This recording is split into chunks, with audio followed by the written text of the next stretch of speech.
Hi అందరికీ, welcome to దర్శక home food. ఈరోజు రెసిపీ హెల్దీ పాలకూర పప్పు ఎలా చేయాలో చూపిస్తాను రండి. 2 పాలకూర కట్టలను తీసుకోండి. కట్ చేసి శుభ్రంగా కడిగి ఉంచండి. తరిగిన ఒక ఉల్లిపాయ, 10 పచ్చిమిరపకాయలు, నిమ్మ సైజ్ అంతా చింతపండును నానబెట్టి ఉంచుకోండి. పప్పు కోసం 1/2 కేజీ కందిపప్పును శుభ్రంగా కడగండి. అలా కడిగిన కందిపప్పును కుక్కర్లో వేయండి. పప్పు వేసిన తర్వాత అదే కుక్కర్లో సన్నగా తరిగిన ఉల్లిపాయ ముక్కలు, పచ్చిమిరపకాయ ముక్కలను వేసుకోండి.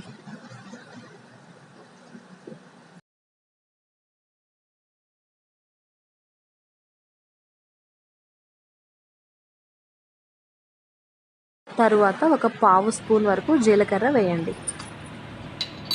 తరువాత కందిపప్పు మునిగేంత వరకు నీళ్లు వేసుకోండి.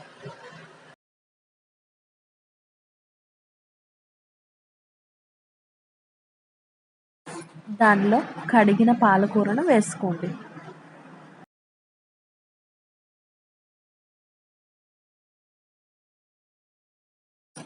పాలకూర వేసిన తర్వాత 1 స్పూన్ దాకా పసుపు, 2 స్పూన్ల ఉప్పు,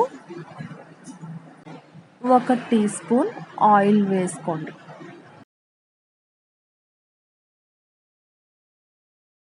అన్నిటినీ వేసిన తర్వాత ఒకసారి దీన్నంతా బాగా కలుపుకోండి.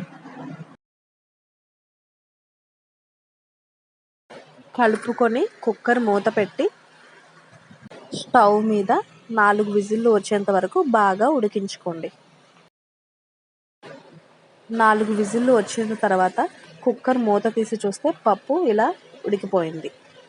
ఒకసారి అంతా బాగా కలుపుకొని నానబెట్టి ఉంచుకున్న చింతపండు రసాన్ని వేసుకోండి. దానిలోనే తరిగిన కొత్తిమీర వేసుకోండి. మళ్ళీ పప్పు అంతటిని బాగా కలిపి స్టవ్ మీద ఉడికించుకోండి.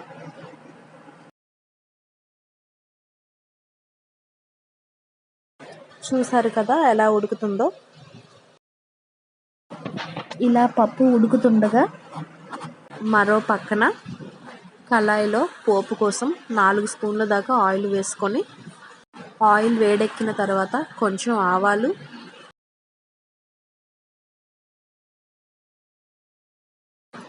అర స్పూన్ జీలకర్ర వేసుకొని ఆవాలు చిట్టుపట్లాడేంత వరకు వేపుకోండి.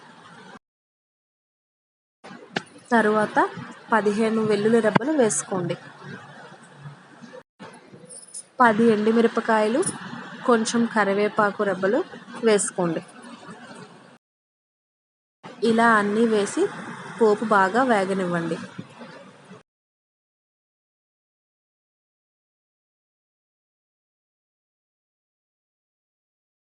చూసారు కదా, ఇలా పోపు బాగా ఏగిపోయిన తర్వాత పప్పులోకి ఆ పోపును వేసుకోండి.